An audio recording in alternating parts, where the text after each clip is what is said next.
लड़की के जिस्म में शैतान।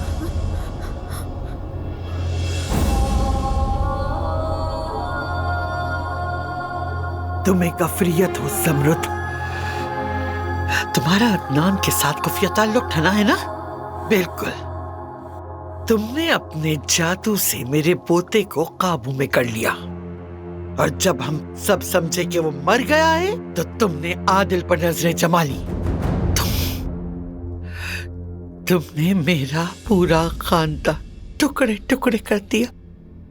तुम इस घर में नफरत लाई हो ज़मरुद। अब्बास और अदनान अब एक दूसरे के दुश्मन हैं, जानती हो?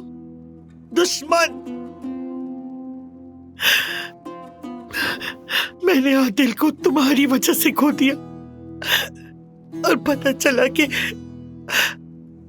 अदनान ने आदिल को मार डाला।